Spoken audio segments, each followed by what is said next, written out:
Ya, Alhamdulillah kamu tengah mengkoordinasi dengan pihak BNPB dengan Satgas Bencana dari BWS 1 yaitu PUPR Balai Medan ya untuk menyelesaikan genangan air di pemukiman karena curah hujan yang sedikit saja bisa menggenangi warga. Sehingga pada Kamis malam semalam sempat warga kami melakukan eksodus mengungsi karena air yang sudah menggenangi. Dan kita sudah memberikan titik lokasi kepada BNPB dan Pak Jenderal Asep Dedi Jelmadi juga sudah turun ke lapangan 2 kali. Untuk Purbalingga ini sekurang sedikitnya 120 unit sudah di set up, mungkin sudah dalam proses pengesahan Bupati, dan apabila sudah SK dikeluarkan SK sama Bupati mungkin akan langsung dikerjakan, Pak.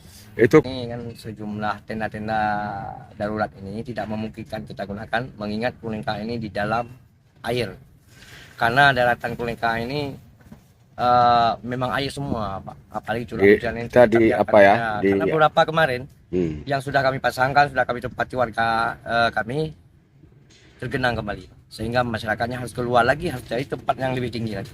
Saya juga berterima kasih kepada rekan-rekan saya dari media massa yang sudah melihat saya beberapa hari ini, dan kepada Bapak Bupati juga yang sudah mengerahkan berbagai macam logistik pada kami, alat-alat berat untuk menyelesaikan perkara lingkungan kami.